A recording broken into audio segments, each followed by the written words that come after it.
Oh, I can hear you.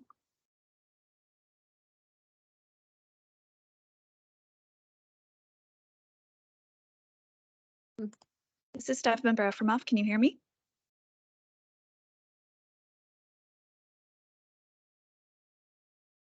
Ground control. Yeah, there you go.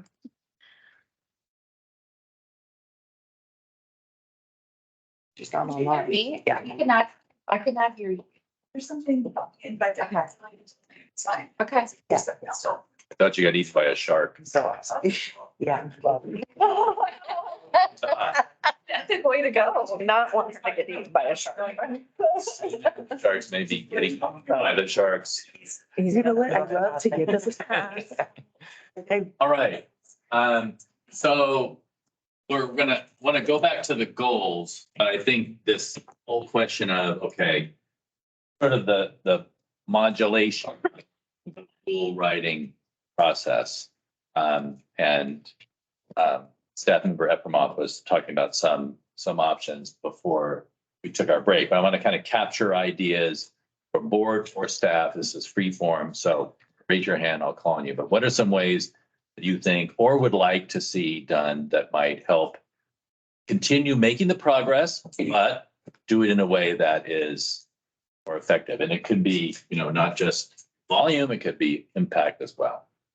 So when I use the word scoping, I mean, how do we adjust amount and the effectiveness of the work? Yes, board member Patel. Board member Patel.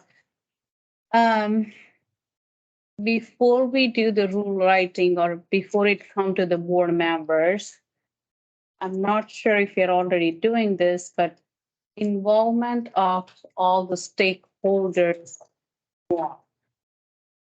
And we need to know who are those stakeholders, because most of the time we get all the, comments about the rulemaking is going to impact negatively on this area. So I think we can sort of avoid that, all the work, if we already discuss with stakeholders that how this rule is going to negatively impact or decrease patient access, or how does it look like? And do we have equal representation in that stakeholders group? Okay, so there's this sort of joint part that we have to identify and involve stakeholders in advance and review the impact of the rule. Yes. That's stated okay? Yeah. Okay, good. So I don't want to discuss each one. I want to just brainstorm. So other ideas. We're not going to talk about how we'll execute this, but this is the thing we want to think about. What are we going to do? Other scoping. Where is Rachel DeBarmore when we need? I know. That's what I was missing. All thinking, I think. Yes, you can get it. Some negotiations. Well, staff member Efremov, you had some thoughts that you shared earlier, so maybe you can. Staff member Efremov, I think it really depends on what the board is looking for. And I think it really, from my perspective, depends on kind of diving back in and recalibrating potentially the priority list to understand then how we want to create the methodology. So I hear too, maybe, I know I'm not supposed to do solutions, but I hear issues and then my brain goes into like, we need to create a methodology or kind of a checklist system to make sure as we are writing things that we're assessing things like accessibility, or are we involving the right parties? It might not apply to every rule when we have things that come via new laws that are in place, right? So we obviously have mandates to do things, or something that is a language cleanup or something small that doesn't need to, but then maybe assessing what is that threshold in which then other parties should be involved. And then we think about all the unintended consequences of, are we writing these rules to create more accessibility, but the unintended consequence of such might not, or just kind of having a better internal methodology and how we review those processes and then, creating, I'm thinking more like I'm a visual learner, like a flow chart of how we assess those on each case of how we receive those. Okay, so what I wrote, I'm not sure I captured all of that, is set a priority list for rule review and agree on some type of timing and plan. Sure. That sound all right? Have you done that in the past? No. Informally. Internally? Yeah. Informally, yeah, not, we could do better. Let's put that. Tell our story better. We could tell our story better. Like I have a whole internal worksheet and I could totally bring that to you and let you guys talk all about it. Staff member Davis was just speaking. And my sense would be that if you guys do that and you say, okay, we do all this, it means this amount of work and this amount coming down the pipe. But if we kind of break it up, then it'll come this way. And then you can say, okay, that's reasonable, but wait a minute, put this one up there and do this later. I think that just that expectation setting, but also, understanding what's coming and what the right things to do. And some of the things, like you say, we got to do it, right? Because we got to be in alignment with federal regulations, but other things we have discretion over and we can modulate those differently. Yeah, Board Member Beaman. Remember Beaman, the talk of the federal regulations and changes for that makes me think of when there is the opportunity for a federal regulation to or would overrule our rules. Maybe just relying on that federal regulation and not trying to create a gray area of differences between rules and regulations for licensees. That would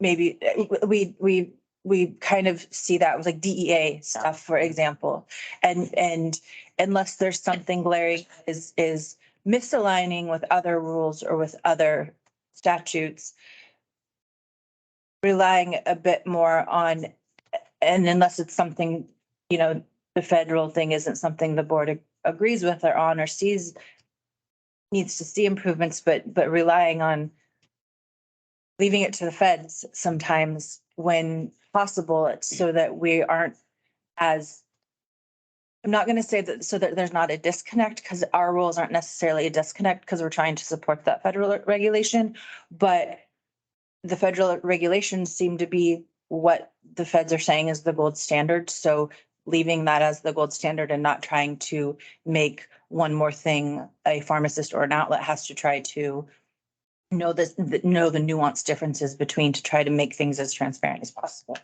Okay, so what I wrote here, if this fits what you're saying, reapply or use the federal rule versus creating our own version, or try to. Adoption by references. Okay.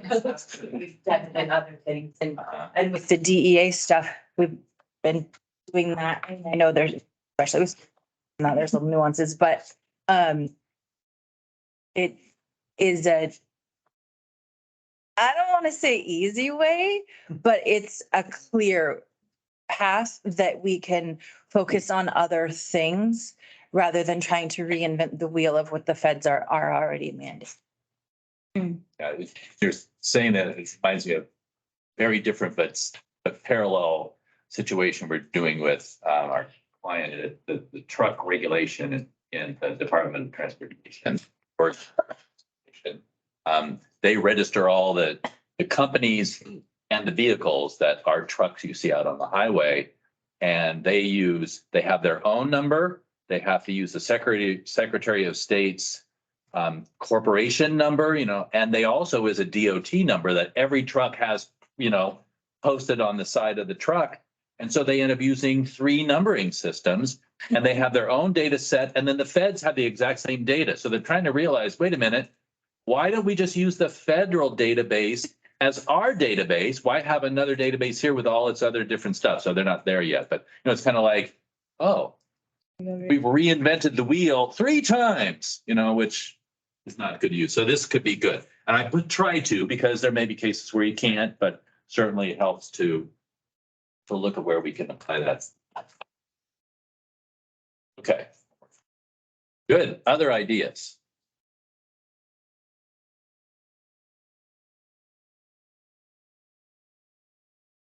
other suggestions for taking this. Oh, is it my turn? Yeah. No, we're not really. This is brainstorm. Everybody. Oh, gosh, I'm so sorry. I was like out there. I was like out there thinking, where is Rachel DeBarnor? Channel your. Yeah, I know, because she thinks differently than I do, so, sometimes. Well, so in rule writing, so I am more in the line with keeping patients safe. And I am not concerned about how much rules we're writing. I'm not concerned about the amount that it is. I am concerned about patient safety. And that is if it requires, you know, a rule, I'm gonna always vote for that. Okay. I am not concerned about, I shouldn't say I'm not concerned, but I'm less concerned about, well, you're gonna have to check another box. Okay. This is Board Member Chin, just to come back to an earlier statement, though, Ms. Cindy Vipperman, Board Member Vipperman, was that you were concerned about how much we are getting per board meeting to read and to try to comprehend and how fast it comes and how quickly we have. So you have, somehow you have to figure out how do we modulate what you just said with what's coming at us. I get it. Okay. I'm not, I'm, Two different things that I heard. this I is just board want- member, but I'm not willing to justify that for patient, sacrifice that for patient safety. Absolutely not. Patient safety, Absolutely not. the process of how much we're getting was something that was really a concern to you. Yeah, it is, but not at patient. But I will do more rules. Yes. Well, I don't want to do more rules either. I don't want to do more rules either, but Just checking in. Don't make me, Not don't make make me me. turn this car around. yeah, exactly.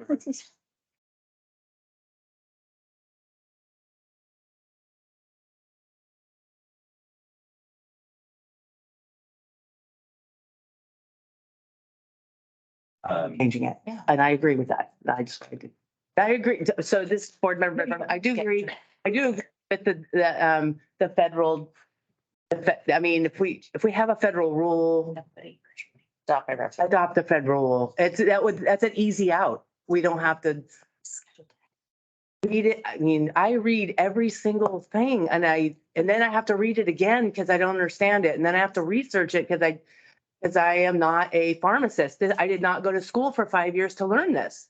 And neither did board member Chin and neither did board member Hemming. I mean, we have to read these and understand them. And I want to make sure I get it right because that's what my position on this board is. So for me, it's super important. Okay. Staff member Efferma. Staff member Effermoff, just one point of consideration, not again, just that I'm recommending this, but possibly looking into, I know some other boards in the state and other state boards have committees and subcommittees that look at things if there is still the need to do a volume, if there's a mechanism or capability to maybe leverage that type of different groups looking at different stages perhaps. To then bring back to the board and how that kind of works. There's many iterations of such, so we could look into that further as an option. Love that idea.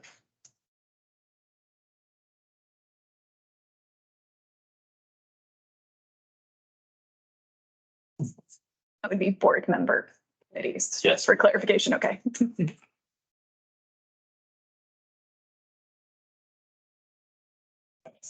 So consider board committees to distribute the workload.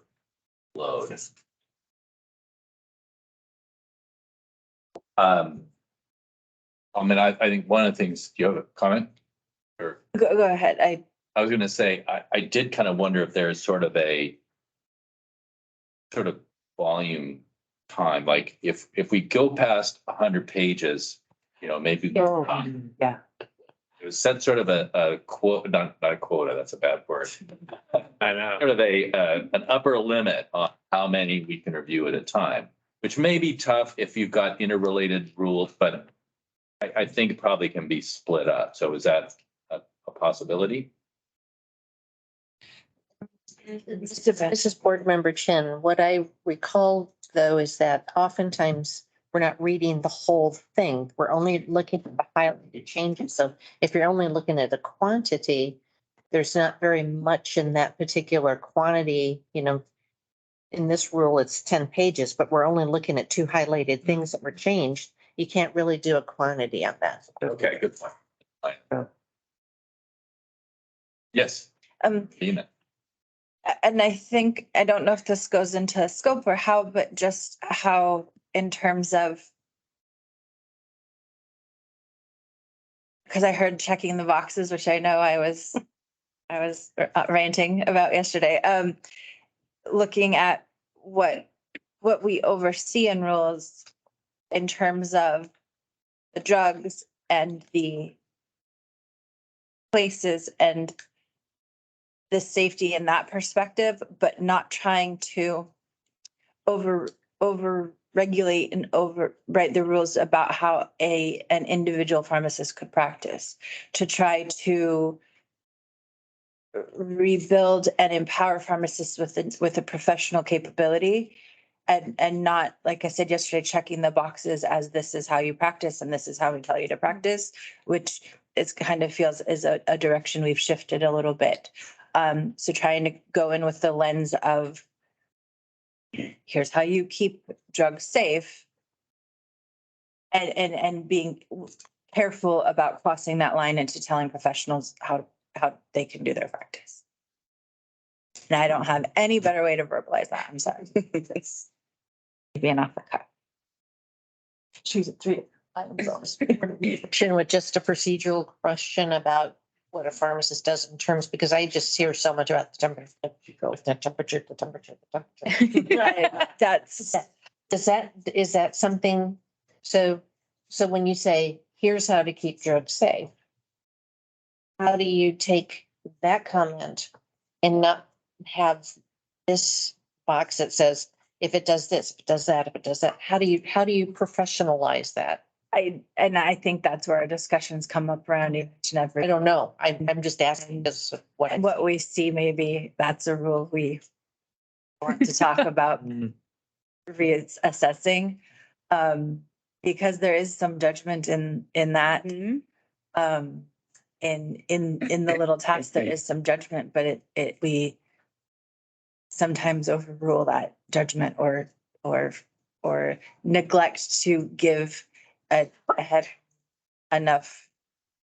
a heavy enough importance on the pharmacist's judgment in situations that we see in like, even if you check this box, there's that professional accountability there. And I think we've, in a perspective, my one single mind, not as speaking as for the board, but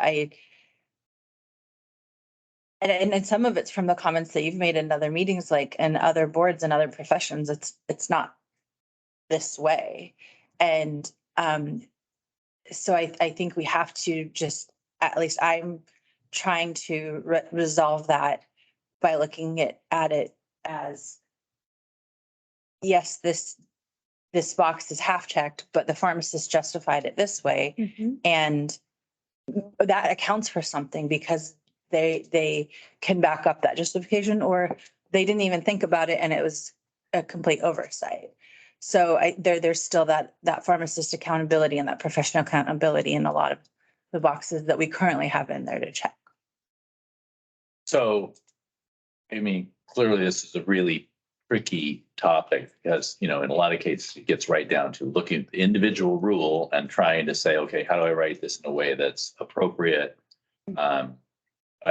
What I wrote here, and, it's not a new issue, is how to focus on the outcome versus the prescription. And I realize the word prescription in this case is kind of ironic, but that's kind of what we're looking for. How do we explain the intent and the outcome that we expect to be adhered to, but without saying, and that means you do it on PowerPoint in 12-point type with a gray background, and to the level where it's lost that judgment and that professional role that you've talked about. I remember years ago, I was working with Cisco Systems Workplace Resources Group, and they were being told by people who they would hire to do a lot of services like HVAC and food service and all this, say your contracts are so bad it's costing you way more than it should because you've told us exactly what to do and we could go off and do it much easier, except you've made it so prescriptive that we can't give you the value that you need. And I think that's kind of an example of where you guys are struggling with this. And I realize from a legal perspective, it's difficult, but that is, it's one of the challenges. And again, the partial irony is what you guys have talked about was I can go back and find the notes in the plan that we did in 2019, which was, let's try to avoid that. So it is frustrating that you are having those challenges now, but it's understandable because you're trying to make good rules. So how do you find that balance? But it does take work. Okay. So I think that's sort of scoping from the perspective of how we write it in a way that he's going to be comfortable with it. Like I said, it is one of the things that we heard in the evaluation of, and it's affecting how practice of pharmacy is. All right, other things on scoping. We need to actually now get to the goals for regulation and compliance, but hopefully this gives some input to, okay, how do we modulate and make this a less onerous process and more productive? Really, that's what we're aiming for, is to improve the quality of the outcome by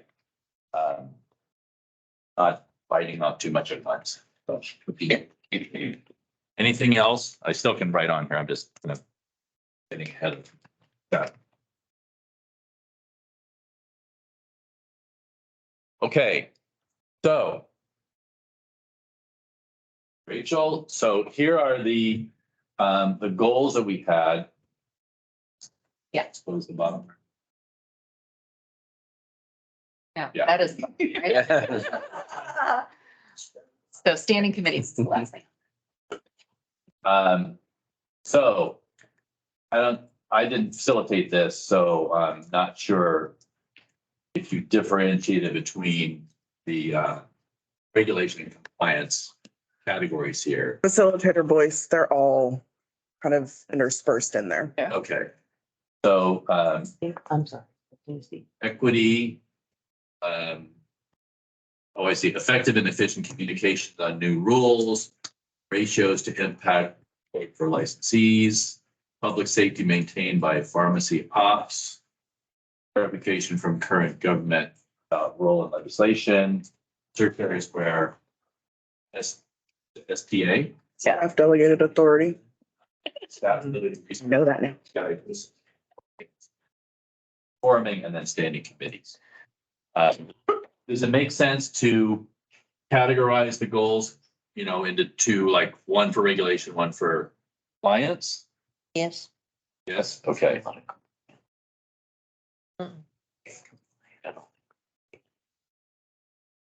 Let's start with the regulation goals. And since we've talked about this a little bit, maybe it'll be quick. So I don't want to do well, let me do this.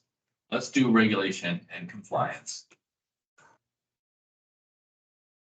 And if I run out of room in one part of this, put it in the sheet.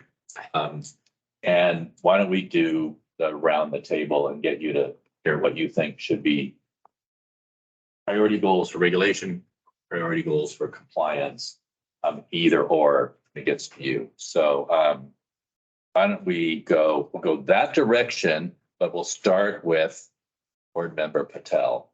That way. I know that's sort of the way you do it. I'm not following your exact normal approach, but start with Board Member Patel. Regulation and compliance, well, there's so much. Definitely with the compliance, or I don't know where it fall in compliance regulations, I feel like it's go hand in hand. Do a little bit more investigation about increasing the cases load. It's like double the since 2018 to 2022. So we have to figure out why there is so many cases in 3 years. I can assume, I can predict maybe increasing the rules, increasing the cases, but I don't want to be, doing that.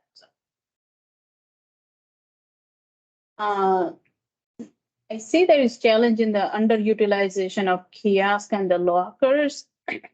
And I do know, and what I heard, that it's because of our rules. There is a underutilization of kiosks and lockers. So we will revisit, like, what can we do to increase the access to do more access more kiosks and lockers.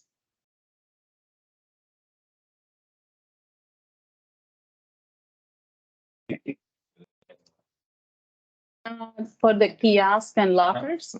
Would that, It's under the challenges. Oh, it's in the challenges. I don't know where that falls. Yeah, they're like, I'm just saying, Research data Uh-huh. gathering.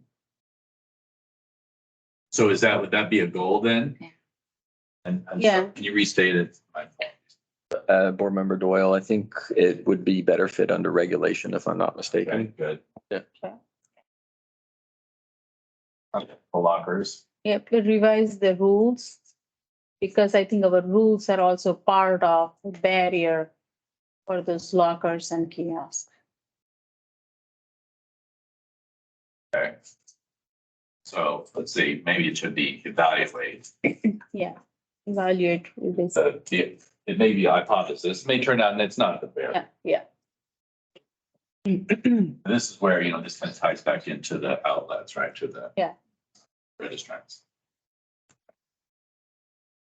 Good. All right, good. Remember Beaman. Board Member Beaman, two things kind of stand out on the list of goals. One, and I don't know if this is a Pandora's box, because I don't know enough about the ins and outs of it, is clarification from the current governor about our role, the board's role in legislation. And under the previous governor, it was really minimal, so I don't know if it can be made less, potentially, is my fear. But if we don't ask the question, we don't. So potentially we could have more of a say in legislation, although I know that's a two-sided sword sometimes, but just clarifying what our options are on certain, because there's certain statutes that contradict themselves, and it feels really hard to be powerless in trying to impact that so that we can make our rules as clear as possible and not contradicting. So there's statutes that are contradictory. Yeah.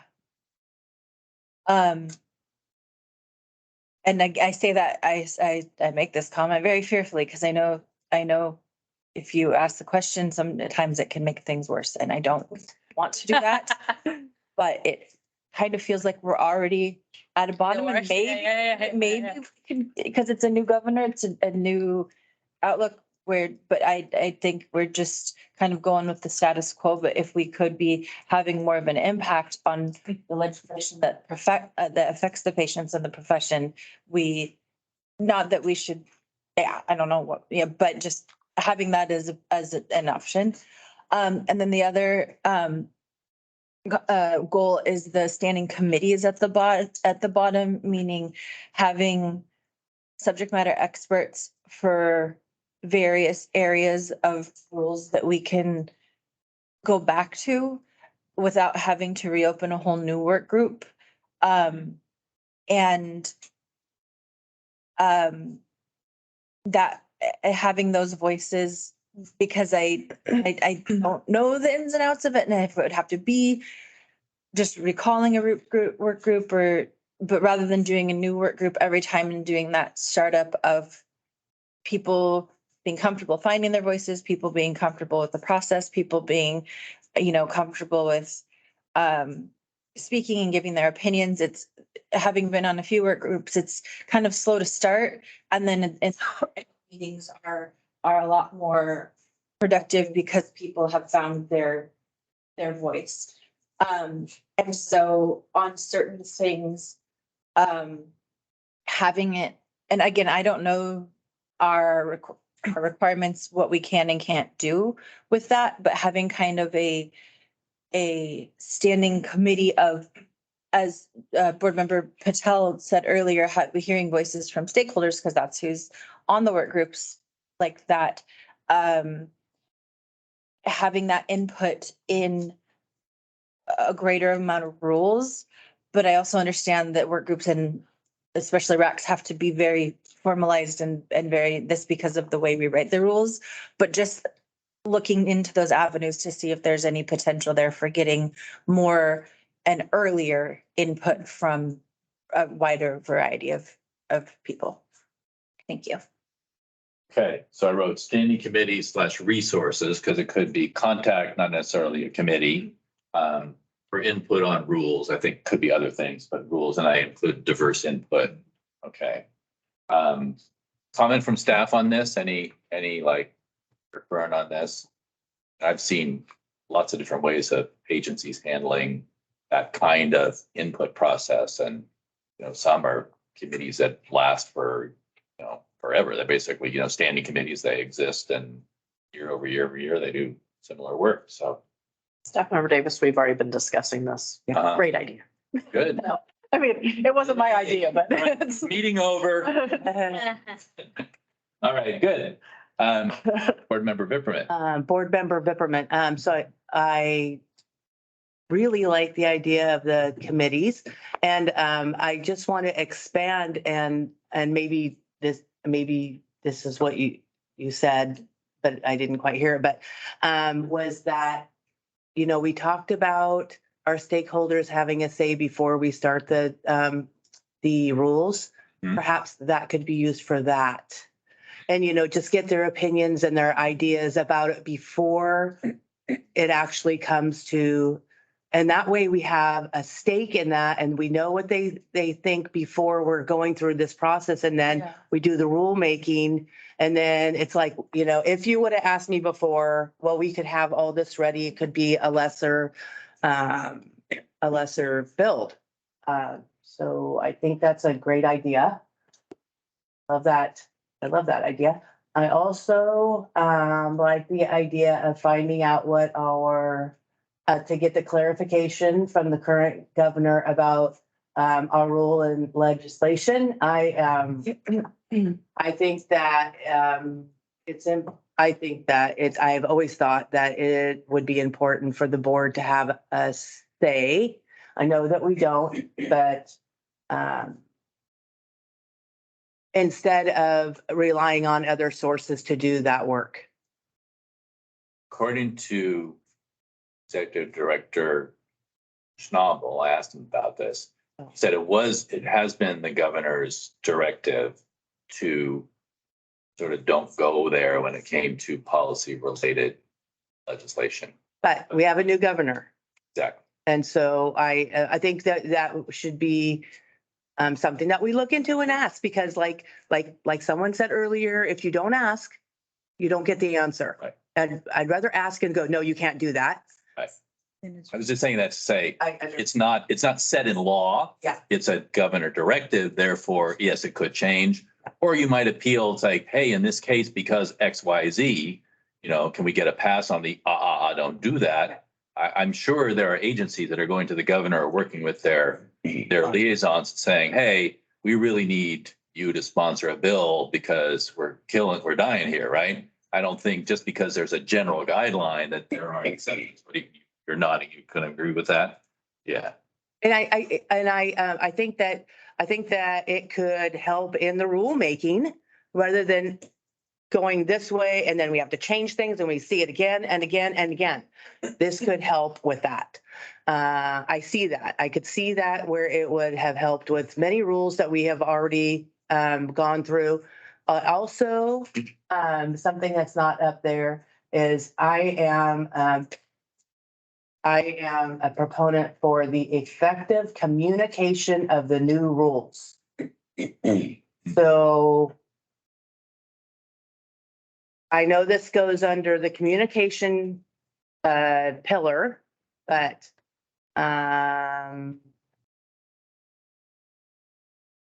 it is so hard to keep up with the rules that I would like it to be a goal to get effective communication on the new rules. And I don't know what that looks like because I know they do a great job. I know they do a great job. But maybe just looking at it, maybe asking that committee, maybe asking a committee, like, what do you think we should do about this? And getting an outside view. I don't know, but Staff Member Davis, can I just let you know what the plan is right now? I don't think the board's been told this yet. There's an NABP newsletter coming out. This is already written. This is going to be published. It's coming shortly. We have put on our website a crosswalk between the old rule and the new rule. You can find it on our rulemaking page. It's the first resource. It will be highlighted in the first article of the upcoming newsletter. So everybody will have that. It will be updated regularly as we get these last few rules through rulemaking so that it's an easy way to see. And it also has the rules description. So it tells you what has changed in the rule to the best of our ability because we're kind of limited what we can do, but at least tells people like, this is just a move versus this is a move and a revision. Take a look at this. We're going to be lifting online, probably in the evenings, presentations for licensees to attend. Kind of like a CE. I'm not sure yet about our ability to issue CE credit for it, but we're working on that. But on online for each licensee category. So there'll be one evening that's interns, one evening that's techs, one evening that's pharmacists, and obviously people can attend each one. Hopefully it'll be an hour, maybe an hour and a half, just to inform people, to go through the new rules, what's changed, kind of point things out, let people get thinking about it, talking about it. And then our plan is to record those and have them just available on the web at any time. So, because we realize like everybody's busy. We all work crazy schedules in pharmacy. We work 7 on, 7 off. We work nights, we work days. So trying to make it as accessible as possible. Because just putting the rules out there, like in a written format, like that's not going to get us where we need in terms of education. So trying to do something a little more interactive, a presentation's a little, you hear it and you see it. So that's kind of the beginning. That's the beginning of the plan. It's already coming out. This is already written. This is already like. I'm tearing up just. Yeah. I'm serious. But I'm not saying there's not more great ideas out there, and we're happy to look at those, entertain them. All of this is planned for after the beginning of the year. I know how busy pharmacies are at the holidays and everybody's traveling and everything. So it's January into February to make sure that message gets out there. We know people don't hear something unless they hear it at least 3 times. So we're going to try to hit people multiple ways and more to come. So Can I just finish? This is Board Member Vipperman. I think that that encompasses so many of the things on many of these pestals. The communication, the communication of the new rules, getting things to people. I think that is so awesome of you. Thank you so much. The board staff. I think that's great. Awesome. So, go ahead. Board Member Beeman, will that be noticed like via the listserv, or yeah. will that be reiterated every time the like, you know how we get these rules have been adopted emails that 50% of people, but like will that be continually, I don't want to say advertised, promoted? Yeah.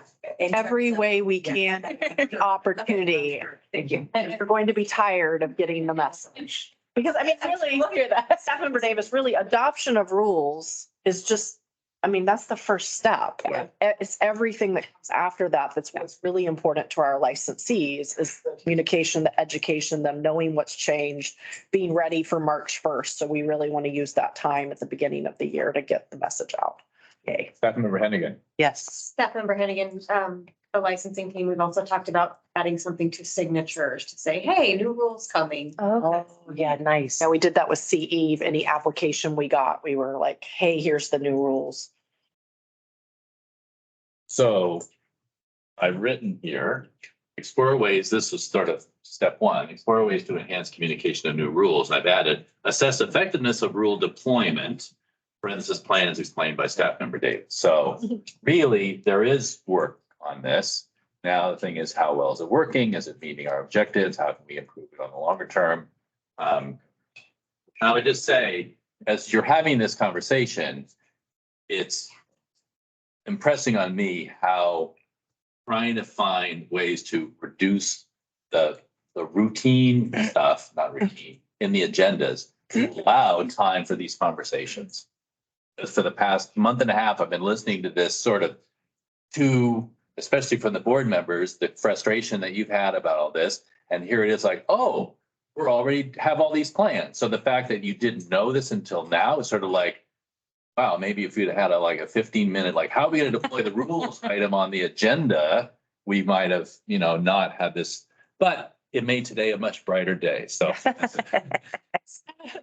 Secretary Davis, this wasn't developed until after the last board meeting. Oh, well, okay. There hasn't been a board meeting. Okay, This was all done in the past month. all right, good. Well, either way, it's Good work. really good to get that. We're here with adults. All right, where am I here? Yes, Board Member Hemmings. Board Member Hemmings, it's also confusing to me about which direction these rule changes come from. What, like, do they start with the board staff and then comes to the board and the board?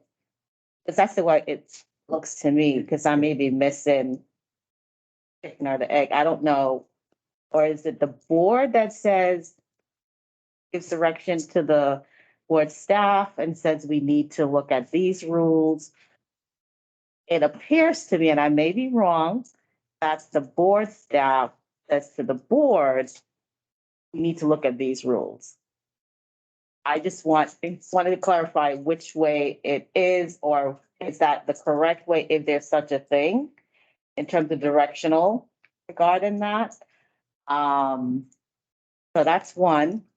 The challenges regarding increase in compliance cases, resources to address. I think in the last board meeting, when this issue came up about that we see this increase in compliance, I had said, is there a way for us to take a look at the compliance issue complaints to identify themes so that we could kind of figure out, is there something that we could do to address, is it an education issue? What's causing the increase in compliance cases? And how, as the board, can we impact that upstream? But it's hard to do that if we don't know, are there any themes that we're seeing? I mean, we could probably say off the top of our heads, based on what we discussed in our board meeting, that we're noticing a trend in this particular area that's coming up, but is there any way to statistically analyze that? Yeah. And I did see there that there's some, that we may not have all the information, as you don't necessarily know who is filing the complaint, but I still think you could probably gather some themes.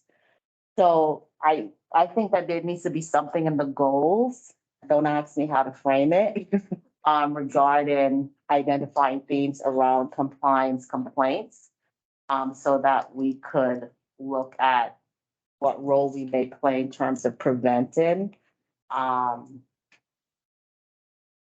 than addressing it after the fact.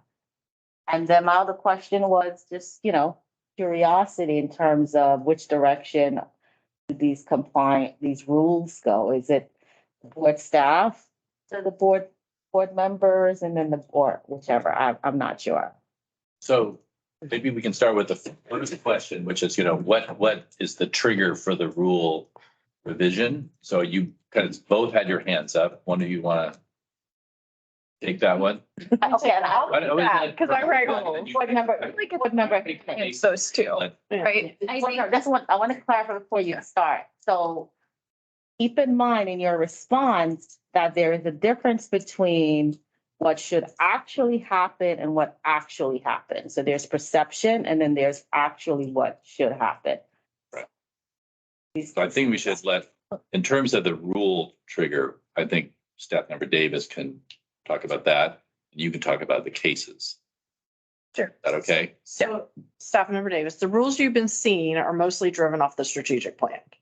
The strategic plan said revise rules for pharmacy technicians, including pharmacists and how those interplay. So like that whole licensing rules was strategic plan. Write rules for PPLs, for PPKs, for RDSP. Currently, it says write rules to update for DSCSA and USP. So all of that has been coming out of your strategic plan. And that's why I was asking for scope and direction, because we need to know where you want us to go. Legislation obviously has affected in 2022. That was a short session. It created hundreds of rules we had to write. We had to go back and amend a lot of stuff. So some of it comes out of legislation, some of it comes out of cases and trends you're seeing, and then the board will ask that the staff go back and take a look at a rule. So it there's a mishmash, but I would say the majority of things have been driven through your strategic plan request and key actions and legislative. too. Can I add just a couple of things? In the gray boxes when we present the rules, I'm sorry. Very sorry. In the gray box, we're also citing the need for the rules and the rules summary. So the need, which is what Secretary of State needs from us. Tell us, Pharmacy Board, why are you filing these rules? What's the need? And then the summary, what is it that we're changing? So we're trying to provide, that's what those gray boxes are at the beginning of every rule. So the board should be reading the gray boxes to kind of inform what they're seeing down below in the proposed changes. And we cite the strategic plan a lot as what's the sources relied upon. And so we're trying to put references in there on what's triggering, why are we looking at changing these rules? Does that help? I'm formulating questions in my head, but I wanted to hear what. Yeah. Thank you.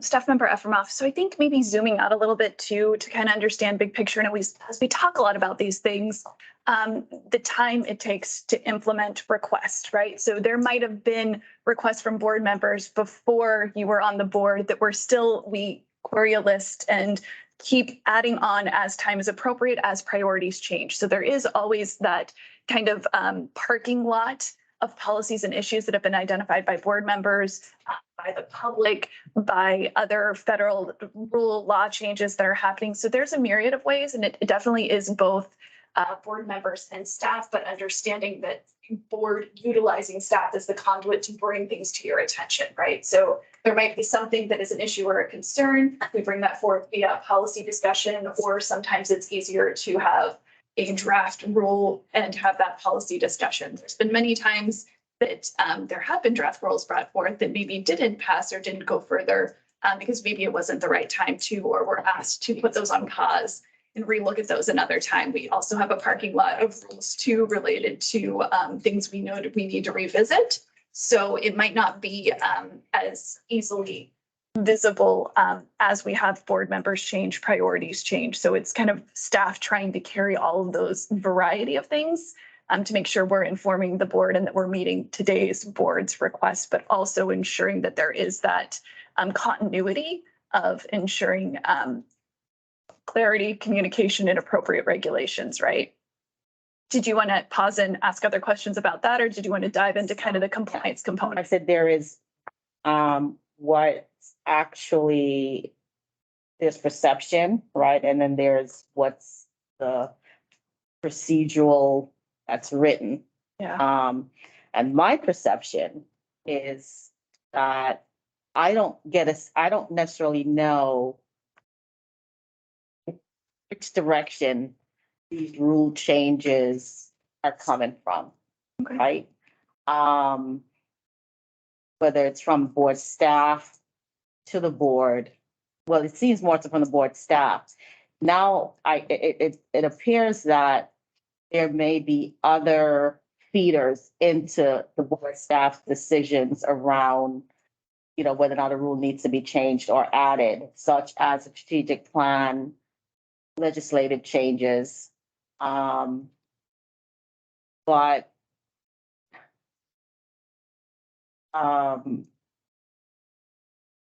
this feels a little icky to me, and I'm not sure why. It just seems that there's just like a lot of rules being thrown, and I'm not saying they're not needed, being thrown at the board to review. And I'm just trying to understand at what point, because I've heard several times here, even today, it's stated that we meaning the board staff, we need the board to give us direction as to what you want to do. But I don't remember there's a forum for that. Where is that forum where the board gives that direction to the board staff outside of in the process of discussing a particular rule? I see that happening when we're discussing a rule and the board will say, well, we want the staff to do this related to this, but it's already after the fact, right? Where is that forum where the board specifically gives direction to the board staff? I've heard you ask here, we need the board to give direction. What form does that happen?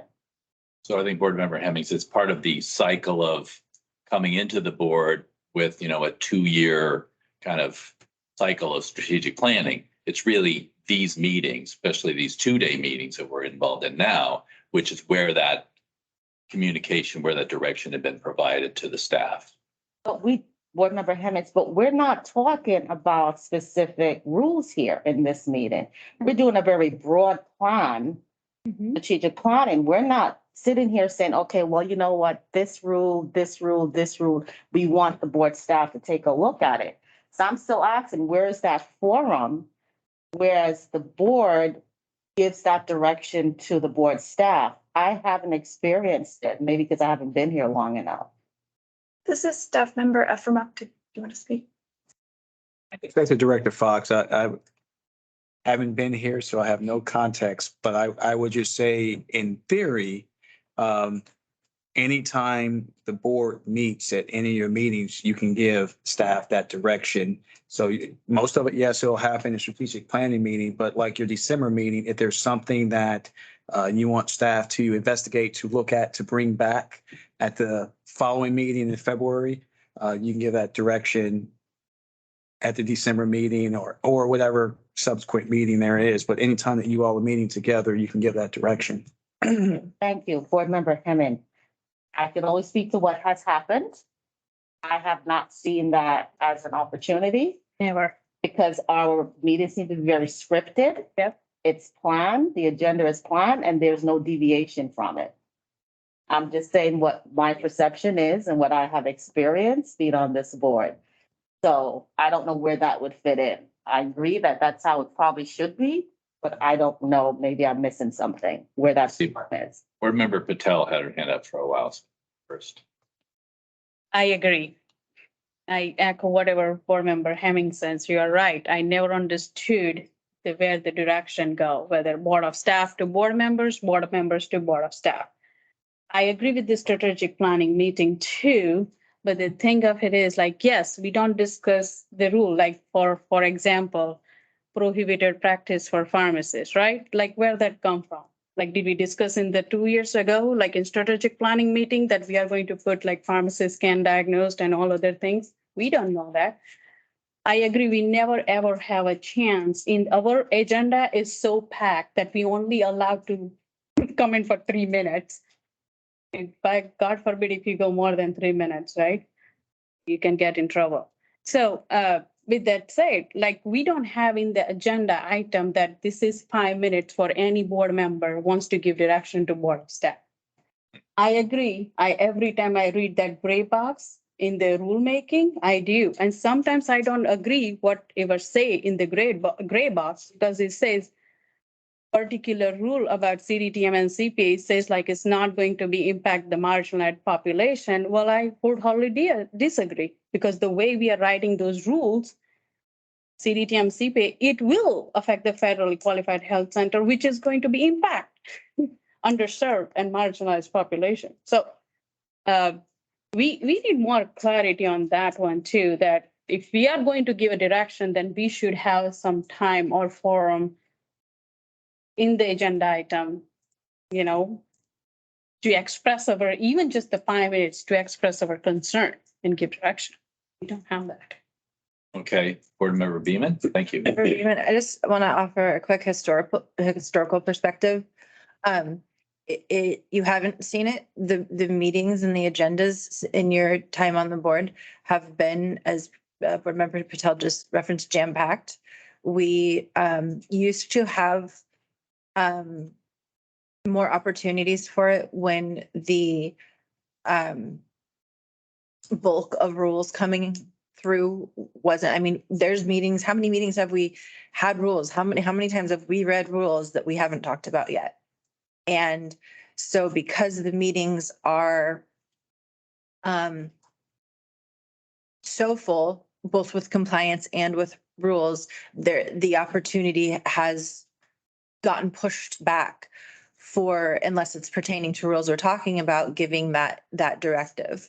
So this is our kind of moment to give the general, more broad directive. And then we kind of have to, especially with legislation and other things that change, staff will find the leeway to do that. But you haven't seen it because we haven't had that opportunity by some time because of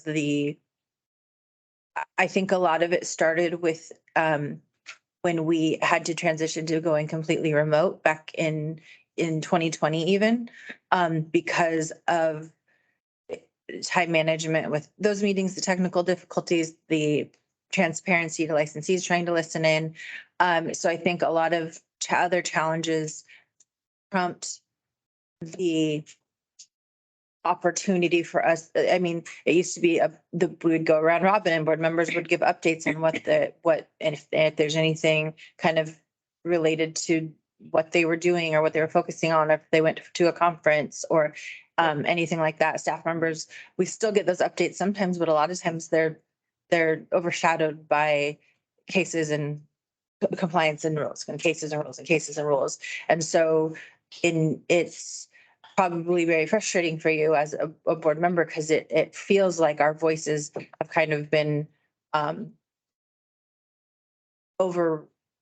don't want to say overrun, and I don't think it's an intentional thing, but just the time we're trying to be productive and we're trying to get those cases and those discussions done for our licensees to have that turnaround time be acceptable, to get communication back to them so that we don't have as many people in limbo while waiting for their cases. We want to get the rules in place because we want to have it clear, but then that we have sacrificed being the opportunity to give the direction like we used to have. Yeah. And then. So if I could call attention to what I've written up here, because I ran out of space on that page, so there's more regulated stuff over here. So I've written restore opportunities for interim discussion on rule priorities, rationale, and scoping between the board and staff. Okay. Kind of applying the things that we looked at in the scoping. And I just make a comment. To me, what I'm hearing is this is sort of like a perfect storm kind of thing, right? Because the cases grew, the rules grew, the board, the staff was saying, here's the deadline to get all these rules done by. And so, they had their heads down and working, and that squeezed out some of these other things that would have been good to happen. And everybody's working with the right intent, but not kind of taking stock maybe enough on what some of the unintended consequences of that were. And so if you think about a lot of the things that we've discussed here and in other categories of this, kind of tie back to some of those, we kind of got out of control. And then, like I said, Joe said, yeah, we probably, kind of overshot the runway on some of these things. And now we need to kind of, do a fly around and land a little more smoothly. Anyway, I just have two comments. I just want to make sure that we are in the understanding that this is a consensus board. And just because one person wants to like discuss, oh, I think we should have whatever rule in place, it has to be consensus driven. So we all have to agree on it. Also, I want to make sure that we know that just because one person agrees on one thing doesn't mean that everybody else says and it is consensus driven. And if anybody knows that, talking about technicians, it's me. Because I hardly ever get my way and I have to deal with it. So I want to make sure that that everybody knows that just because one person wants it doesn't mean it's going to happen. It's if everybody agrees on it, because we do not want our staff going, okay, we need to do this and we need to do this. We have to like think about their time as well. And so I want to make sure that we're all under that understanding that it is a consensus. Just because I think something doesn't mean, and they don't think the same way. They don't. Otherwise, we'd have a lot more rules than the technicians. Okay, good. And I think, that's part of the agreement, part of the process. I mean, when it gets right down to it, you take a vote. Yeah. So your real ultimate decision process is majority rule. That's right. And that's why I just wanted to make sure that And Member Hemmons knew that, like, you can't just go, oh, okay, we want to talk about this and then it happens. right. This is board member Hammond, so we can't even get to a place. I don't really even see an opening to even make a suggestion, much less to get to a point of even taking a vote on something.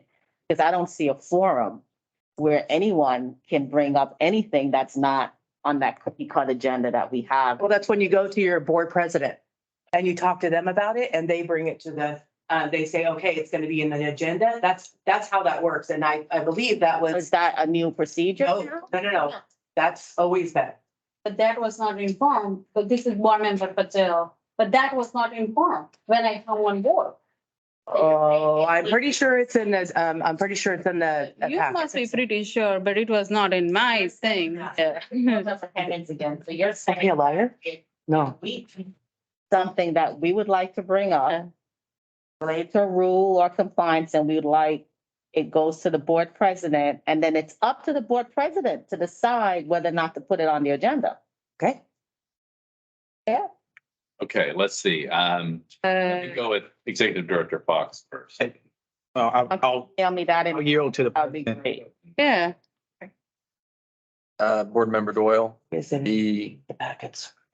during the orientation period, for each board member, there is provided information in a handbook, and there is a graph that identifies a communication tree. And that board members know who to contact within each quote unquote department if they have questions about it. And I emailed that sheet out again a few months ago. I can't remember. Yes, you did. You certainly did. And so as a reminder, if there are issues that board members individually want to bring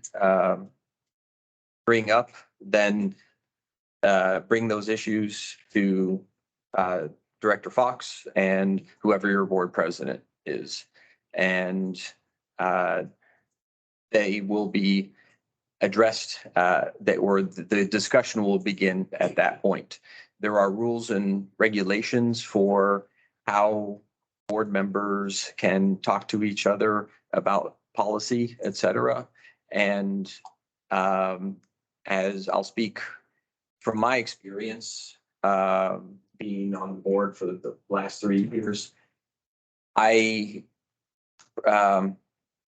it's not been possible for the board vice president and the board president to meet at the same time with the executive director Schnabel because some of the rules and regulations around what constitutes a board meeting. So there are some limitations that we have for developing or addressing a board member's concerns without it being one person, that being the board president. But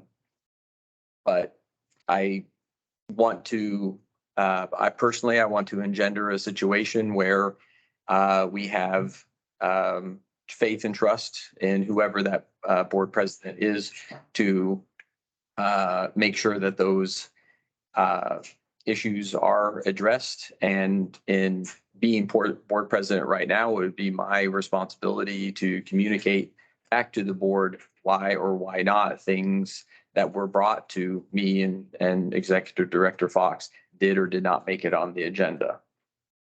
With regard to the agenda itself, every meeting, for every meeting, I have to, currently as serving as president, and working with Jennifer Davis, Brianne Efremoff, and now Executive Director Fox, to cobble together what we think is best possible for the agenda. And we don't know how long things are going to take. We are wildly mistaken several times, and we have to make some changes on the fly. But at least at the beginning of each agenda or each meeting, we as a board approve the agenda and that has been drafted to that point. And that would be an opportunity for board members to provide feedback on yes or no, they accept the agenda as is. And if there are any changes that are requested to it, please bring those up at that time. And then we can reach consensus on how the agenda can be modified for the 3-day meeting and move forward at that point. Board Member Hammond, so just to clarify, the answer to my question initially, which was, what forum is there for board members to give direction to the board staff on anything, whether it's rules or whatever, is it sounds like what I'm hearing, the process is that board members would convey whatever the issue is, direction to the board president and the executive director. And then the board president, the executive director would then do what? Communicate that with the board, or would it could then go on the agenda and then it would be discussed openly with consensus as to whether or not, yes, we are going to move forward in giving this direction to the board staff? Is that what I'm hearing? Historically, that's how it works. But Board, okay, so I remember I said about perception and what thing is, right? So when you say that is historically how it's been, that may not be how it's been in my time frame. So I'm just trying to get clarification going forward so I understand, because I keep hearing from board staff, we need the board to give us direction. And I'm thinking, how does that happen? Because I haven't seen it. Yes. This is board member Beeman. Can I offer an example, a recent example? So a few meetings ago, we had discussed, as we were reviewing cases, the inspection process and staff delegated authority. And I believe the next meeting, staff came back with, so the board in that meeting gave direction of, please, let's look into this and review this and discuss this. And I believe it was the next meeting, because I think October, it was already being implemented in some of the cases. Board staff came back with a presentation and we made decisions on how to change the approach to inspections.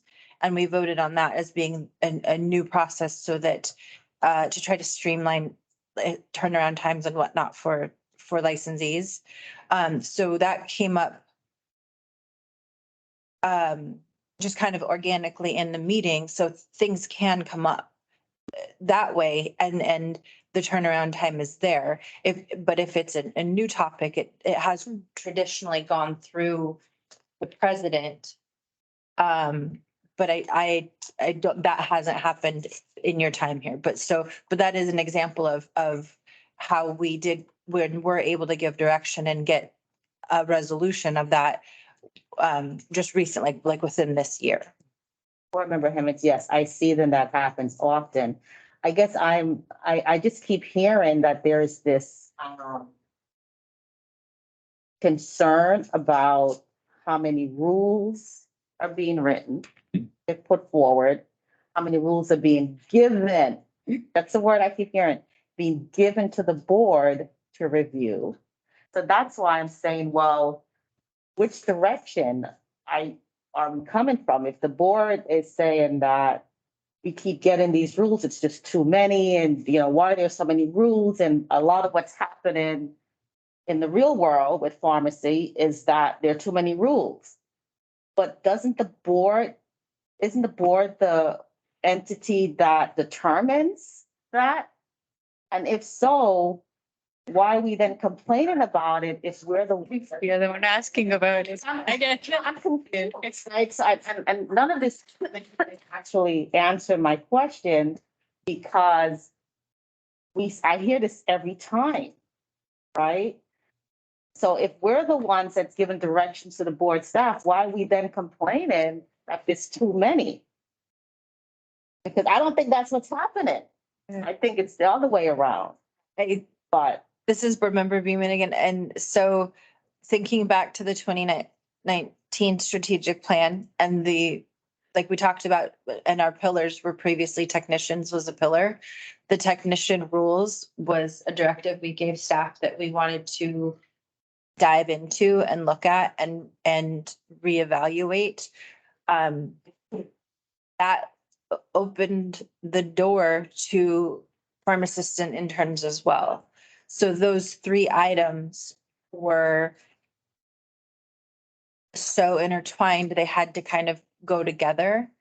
And that was the bulk, and that's why what we are seeing and discussing, and their key pieces. I mean, we're talking about the key personnel in pharmacy that it, at the time, we didn't realize, we knew it was going to be a big lift. We didn't realize it was going to be that big of a intertwined conglomeration of this. If you change this, then you change that. So and I think that's, and at least my opinions this meeting have been trying to sway that back, because we're seeing it from stakeholder comments in rulemaking hearing. We're feeling it. We hear it from board members. So I'm saying things that are hard for me to say because I don't want to give critical advice, but trying, my opinion is that we need to change direction. So that's this meeting that I'm seeing that in, but. Board Member Hemmons, and there it is. And that needs to somehow be reflected in the goals. Yes, I think a number of the things that we've already captured in the goals are addressing that. So, whether it will have the desired effect, we'll only know going forward in the future. But I think, I see it, like I said, it's sort of like there was a direction without, it's unintended, unexpected consequences. Happens all the time, right? Looks this big, turns out to be this big, and now, a few years later, we've got that coming through. So there needs to be some modulation and some better give and take.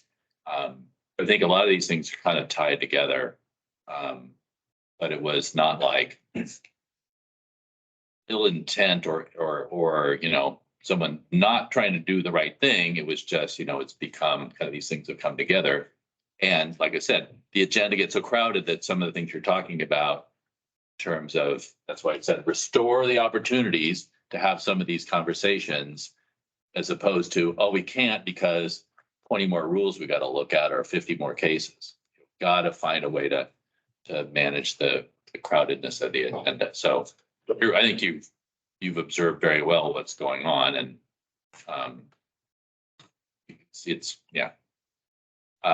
Yes, Board Member Patel. Board Member Patel, and thank you bring that, because I also have confusion, but thank you, Board Member Beamer, that make all sense. This is the first time I got the clarification that, okay, now it makes sense that we board member, which I was not a part of it, when they make the strategic planning, this is what we are going to do, and you guys are doing the work. And that all makes sense now. But this is, okay. Facilitator voice, it is 11:05. Yeah. All right, so I think we were going around the table and it was a board member things who had some great questions that led to some good discussion.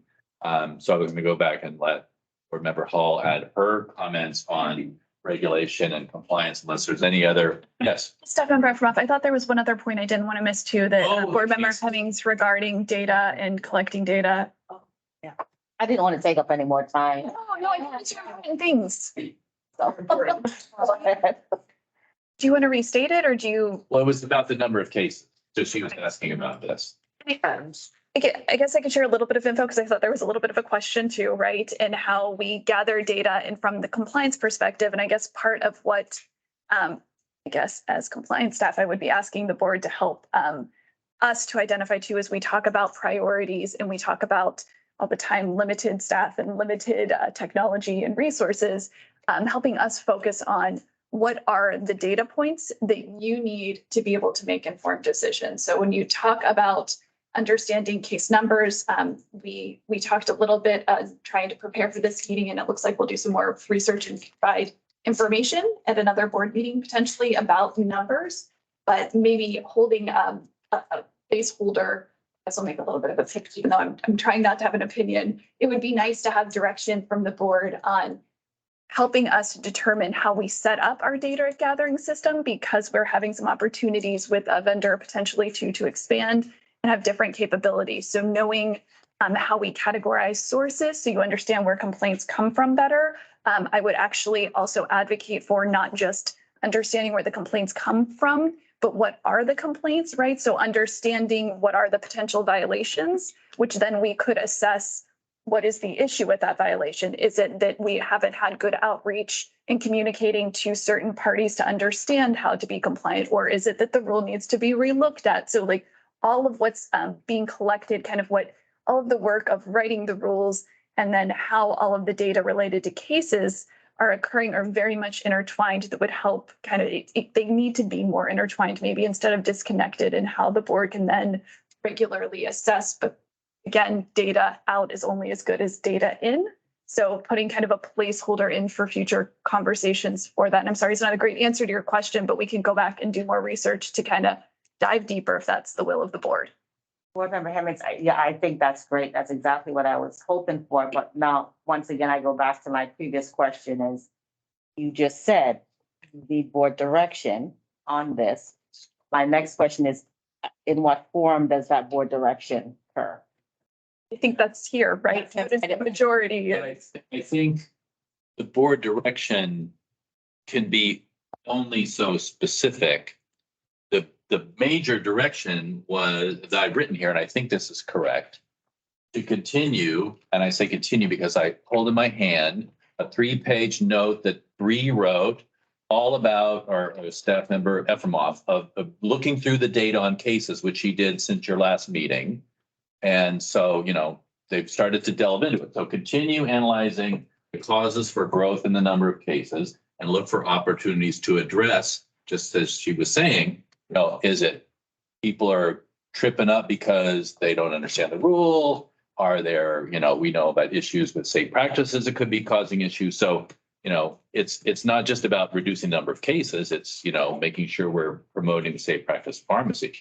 The reason we have a ton of cases may be because people are not handling things right and they're getting caught, and, you know, so I think that's what you're really asking, right? Is let's figure out what's going on.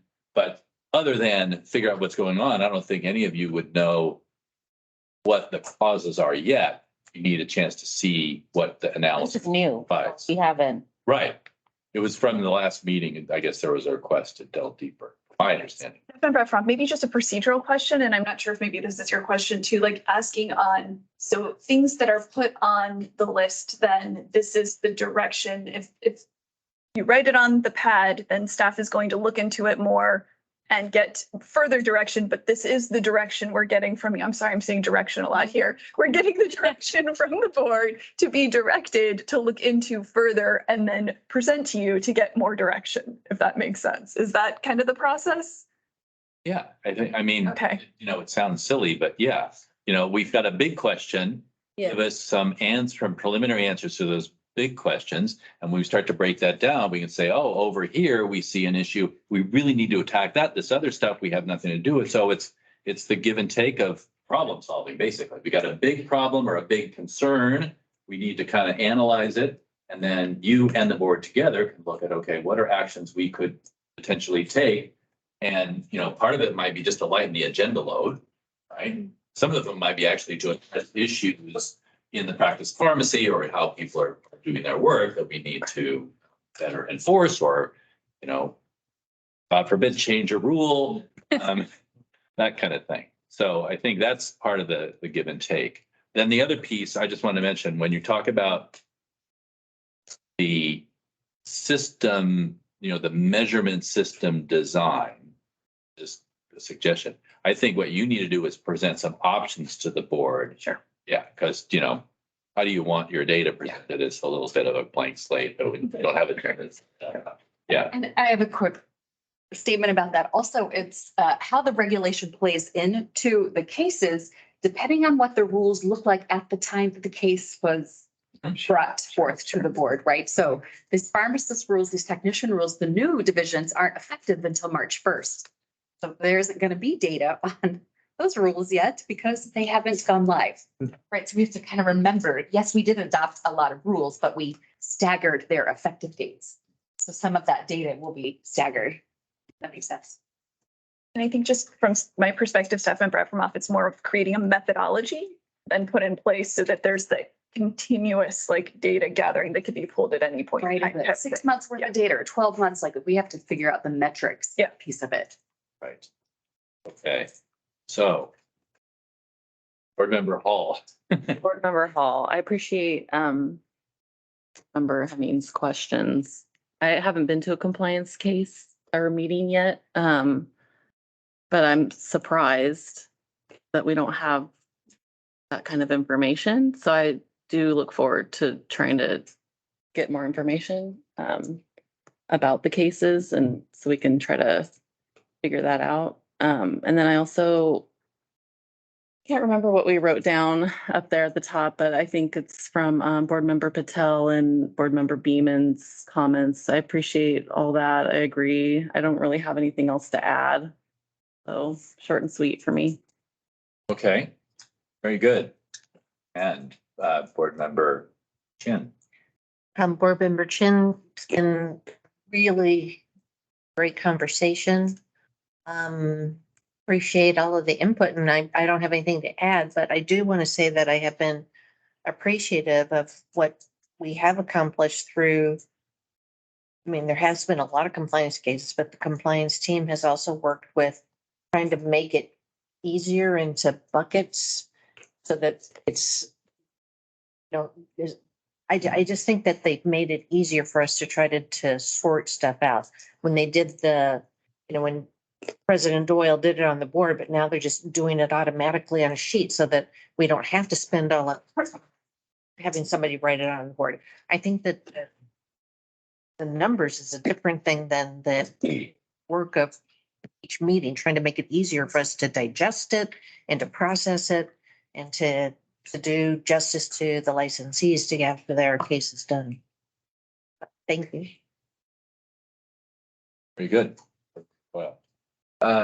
Board Member Doyle, I don't wish to add any additional information onto the writing pads, but Staff Member Melvin has a little bit of additional information to provide about governmental role and legislation.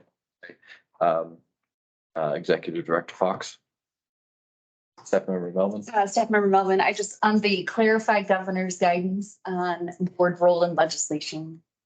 And I can't read yes. Role in legislation. Yes. Where there's, for example, contradicting stuff. Correct. Okay.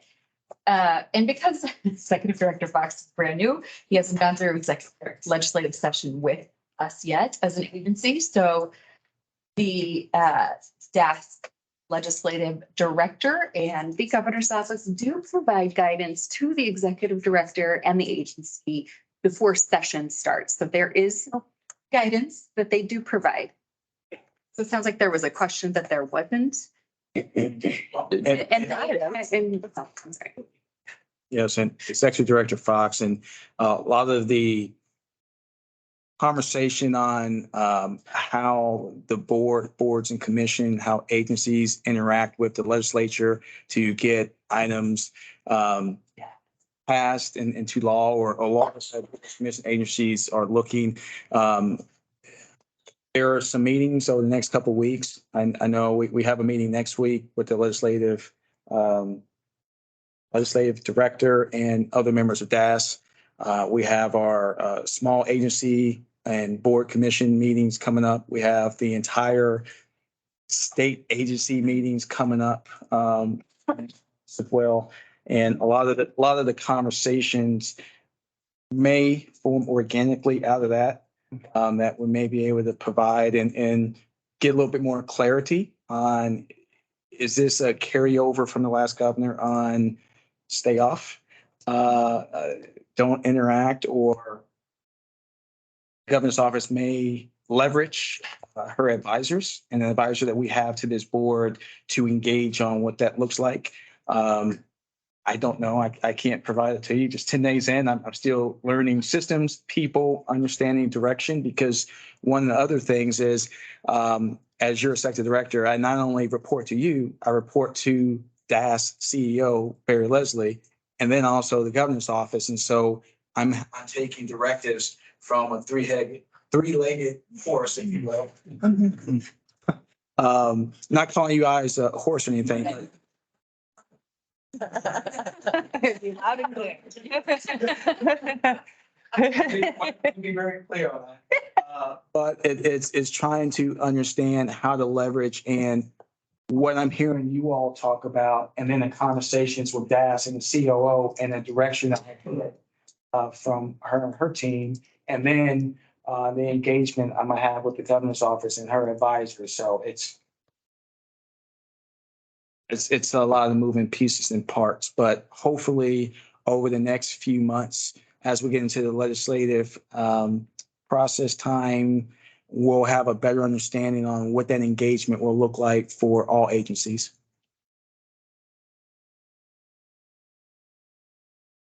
Just an anecdote. I had a chance once to be in a meeting with George Naughton, the CFO. I think he's still in that role. Past. Huh? Pat. Past. Okay, whoever it is now, but he was that for a while. Anyway, his comment was, from one legislative session to another, the governor's office tries to read the tea leaves on what kinds of things the legislature has the stomach for. He said, there might be a certain biennium where don't go to them with any technology investments, because we just had the whole covered Oregon fiasco, and we're not putting another cent into technology because it's just a mess.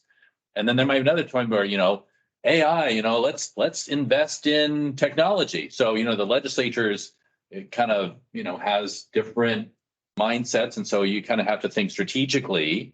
At the same time, I would say this to any agency, you can't not at times be an advocate. If you decided to sit there in the meat corner and not bring up things that are critical to your mission, you're not going to get on the agenda. So you have to be able to kind of find the right balance and the right timing. If you're just a squeaky wheel and nag everybody all the time, that's not going to be good either, right? Then they'll stop listening. So. And on a finer point there, Executive Director Fox, your advocate is me as your executive director in those spaces that I occupy now on your behalf. So if it's things to get shared through that legislative process with DAS, with the governor's office, that would be the right conduit to inform me so I can be armed with that information. Okay, good conversation. So I think Board Member Doyle has to comment on this, correct? And then Board Member Joyce. I provided that I didn't have anything to add to All right, good, redirected to those issues. good, thank you. All right. Board Member Joyce? Sure, Board Member Joyce. So, just to clarify, at the beginning of open session, the board president, lays out the plan for the day, the agenda, and we're given an opportunity to speak. Is that a good opportunity for, let's say, Board Member Hemmings to just really speak on the agenda at that time? Because it's almost always hearing none, we go on to approve the agenda. So we're given that opportunity. I mean, should we not make that more pronounced in our meetings? Given that opportunity to speak, is that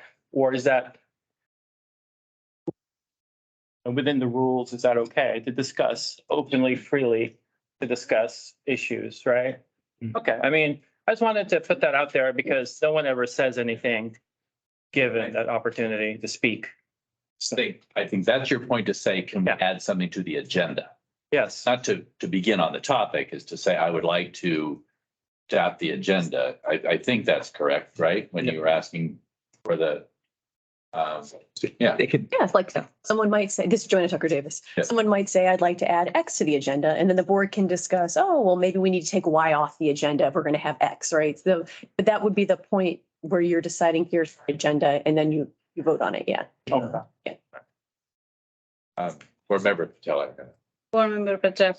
Yeah, I do hear that one. I always get confused whether it was never clarified that I have concern about on the day of agenda, or I have to just on that specific rule, or I want to discuss this topic in the next meeting agenda. You know what I mean?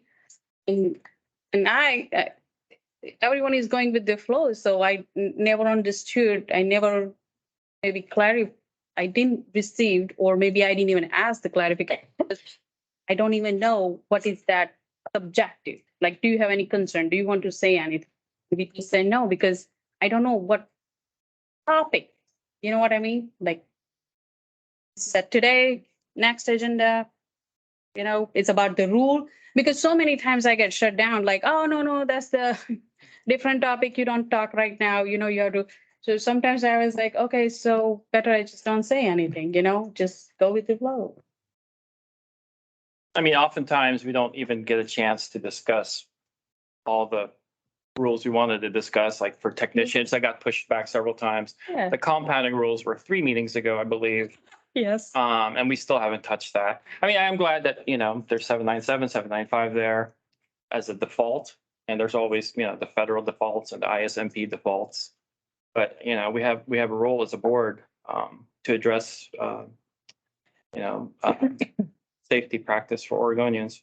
And as far as data presentation on compliance cases, is it possible to display like the percentages of violations? For example, how many of them are diversion cases? How many of them are misfill errors? How many of them are, because where I'm getting at is, we've looked at staff delegated authority to address CE, right? They meet a certain threshold. They've passed, they only need this much CE.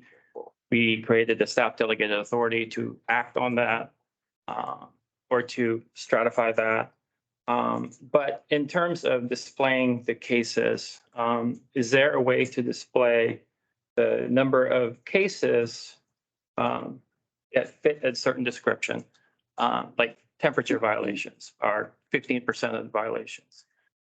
Diversion is 10% of the violations. So we can see or get an idea of what cases we're seeing the most. Are they non-compliance from certain rules that are being broken? I don't know. That's a tough ask. I mean, it takes someone to sit there and really look at the cases and then put them into a number. But it's just optics. That way the board can see 15% of these compliance cases are temperature violations, right? Do we need to look into staff delegated authority to address if they fit a certain threshold or certain type of violation. That way you can kind of ease, I mean, our workload, but maybe not the staff's workload, sorry. Do you have a response, board member from us? Yeah, Stefan from up.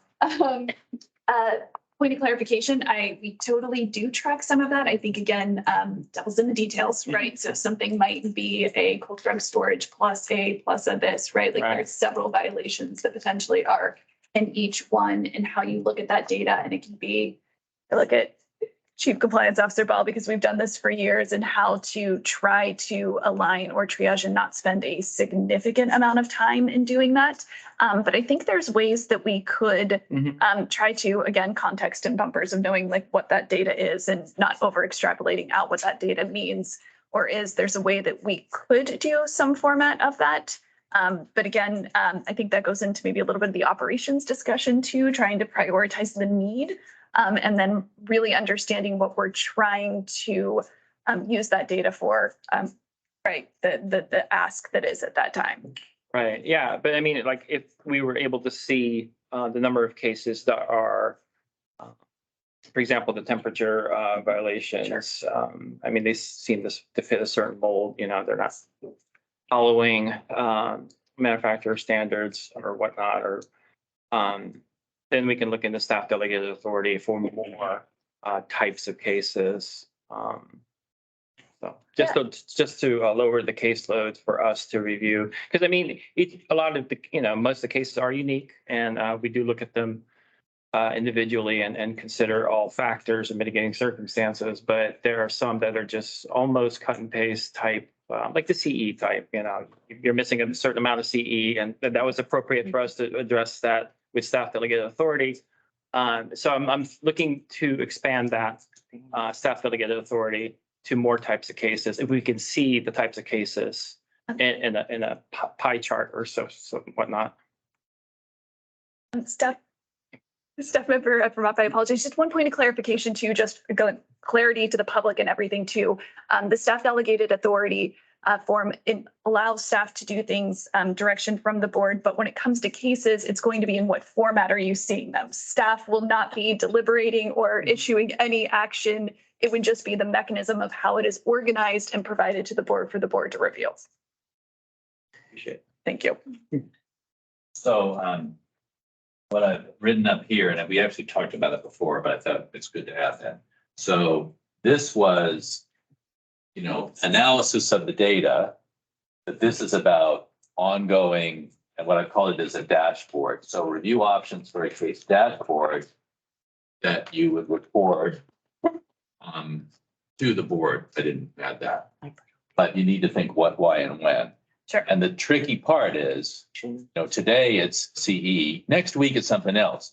So when people try to create these dashboards, the problem is you end up with so many different dials that you're not going to look at it because it's too much. So you really need to think, okay, what are the major indicators that we want to look at? And then don't say, well, what about this? What about this? Pretty soon it's become just, it's not usable. So I'd be worried about that. Yes. Trying to see, or observing raised hands while your back was turned, writing, Council Davis, Tucker Davis, and then, Thank you. then, Board Member Chin, I observed. I just wanted, Joanna Tucker Davis, I just wanted to let people know on the agenda question, which I know we've moved on from, but my brain started. There is a public meetings issue with those, which is the way the public meetings law works. They talk about the public getting notice of principal subjects that will be discussed at the meeting, and also people know, like, hey, it's like a meeting that I want to listen to, right? So when you're, so it doesn't mean you can't always add things to the agenda, but you should think about, like, if this is a principal subject, that's the statutory word, and this is something I think the public would want to know about that we're going to discuss, that you might say, let's put that on next month's agenda. So that the public. Good guidance. Good understanding. Yeah. Board Member Chin. Board Member Chin just wanted to reflect on Board Member Patel's frustration. I think that I've seen that you have about feeling shut down. And I think that if there was some way to mentor about what we're talking about in certain times. Like in executives, there's only certain things we can ask and how much we can, but how much we can discuss in that. And I think that that's where I've seen sometimes where there's been, we can't talk about that now. And I know that that's really frustrating for anybody to say, I can't talk about that now. But I think we need to figure out when is it appropriate to have that? And so understanding, when you had asked, when do, I feel like I'm getting shut down, so I don't want to talk, but you learning where to have conversation and the passionate things that you have to say about things. We need to help figure out where those come in for you so that you don't get frustrated and that you do get heard. Board Member Patel, I agree. But then I know sometimes like, hey, we have to talk about it. And I understand policy discussion, we can't talk, we are going to talk in public meeting, right? But then there is no time in the public meeting to address that thing or anything, or for any board member to express any of the concern. You know what I'm saying? This is just so jam-packed, and we given the agenda, like this is our agenda. It's not like someone is asking like, hey, any of the board member, do you want to put anything on the agenda ahead of the time before you put the agenda together? I don't know if that makes sense. So sometimes, we go to all the NABP meeting, right? I would love that whoever go to that NABP meeting, just even have 5, 10, 15 minutes presentation to rest of the board members that what the national is talking about, right? But it's just not in agenda. Something Not like, at this time. yeah. You know what I mean? It's just, and I feel like, should I even say anything? Because then it's delaying the agenda, right? Because we never, like, just like board member Joy said, like we're supposed to talk about compounding three meetings ago. So I was like, better, I just don't delay. Sure. So anyway, that's just my 2 cents. Thank you. I don't think it's ever gonna be perfect or you're not gonna have crowded agendas, but I would hope that some of the things we've talked about could help lighten the amount of stuff on the agenda that might free some time for some of that. At the same time, when you have a topic that you think we should be putting on the agenda, talking to for Doyle, seeing can we get it on the agenda? I mean, that bringing it up at the moment and because we don't have time, obviously that's going to continue to be frustrating because it's not officially on the agenda. So I think it's sort of, hopefully multiple things can make that better. And it also lose the momentum sometimes, this is board member Patel, it's lose the momentum. Like we had meeting 4 months ago. Now we are going to put the agenda into February. Well, if it's important, it'll still be important in February, hopefully. You have to say something.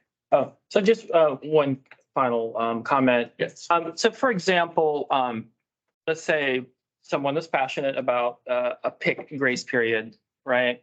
Because we give citations to pharmacies for not having a PIC for a certain number of days. When is a good time to introduce that to rule? I mean. Oh, sorry. Board Member Vipperman, I'm sorry, Board Member. I mean, yes. Yeah. So, I mean, that's my point. Yeah. We're coming, we're right back to what I said. Yeah, exactly. Thank you. No, wait a minute. This is Board Member Vipperman. We talk about the rules. That's the time to say it. No. Yes, we did. We go, listen, okay, wait a minute. No. Wait a minute. We go, okay, these are the rules. This is what we're gonna go over. We go, okay. Do we leave the 15 in there? We all agreed? Yes, we did. Whoever was there agreed to it. Otherwise, we wouldn't have moved on. Is that correct? Jen? We wouldn't have moved on. Davis. As long as you have a consensus, you move on. That's exactly right.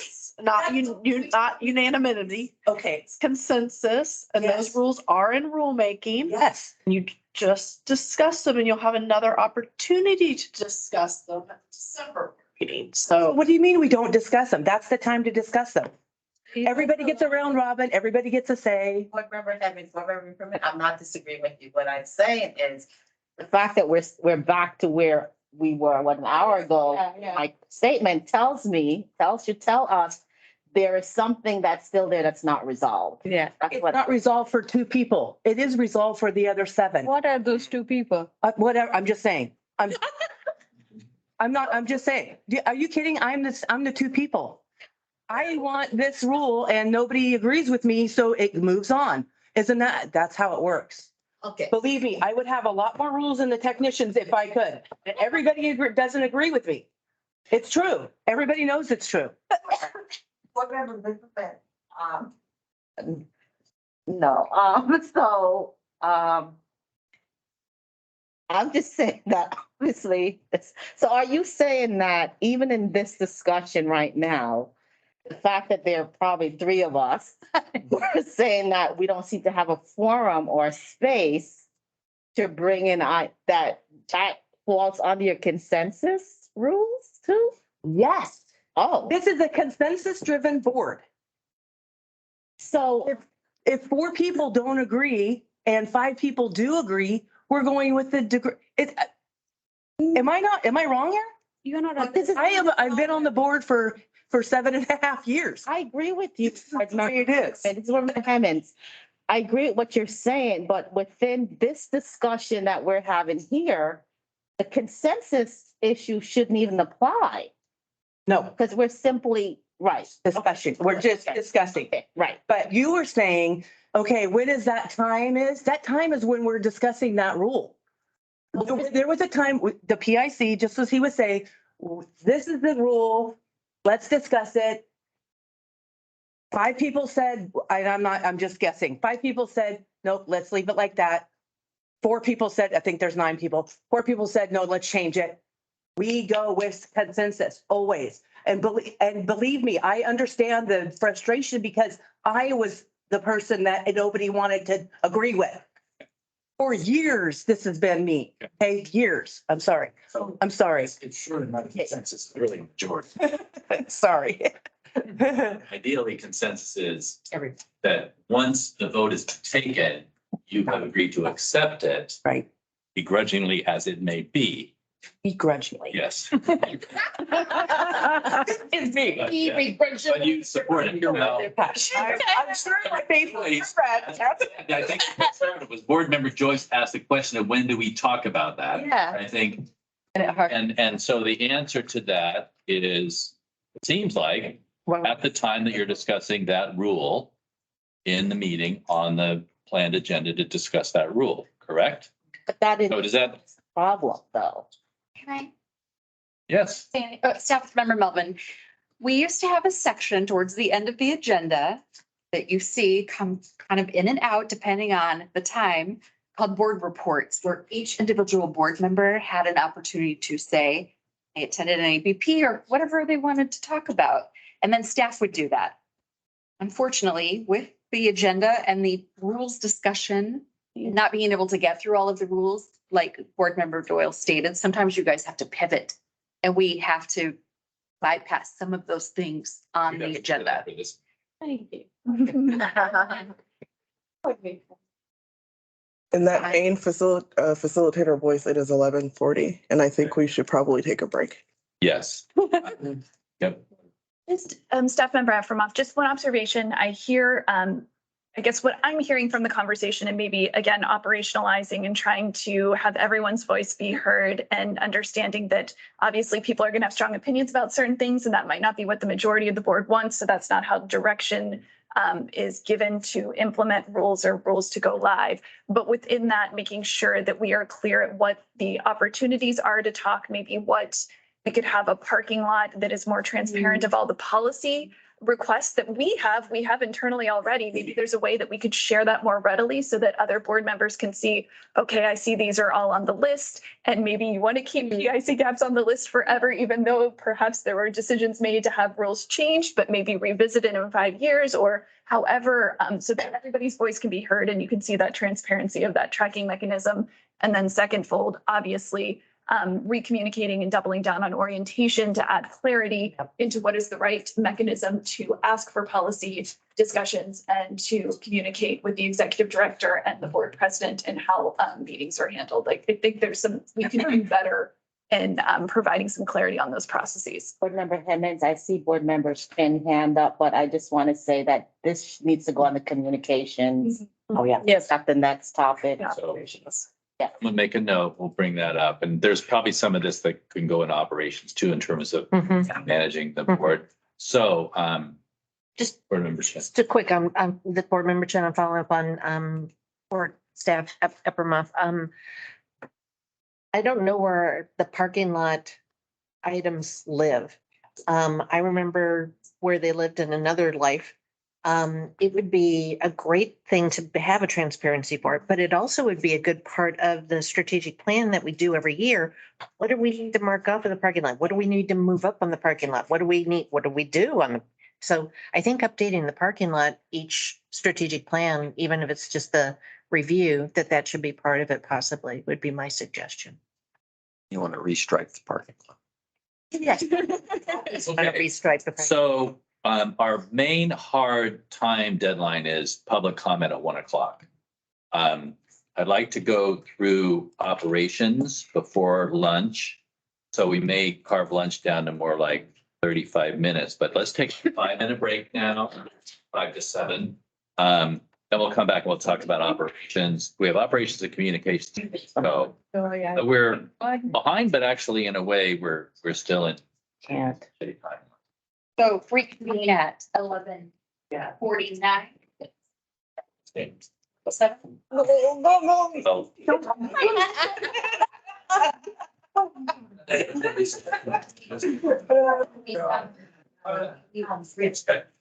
So 11:50. Yeah, 11:50.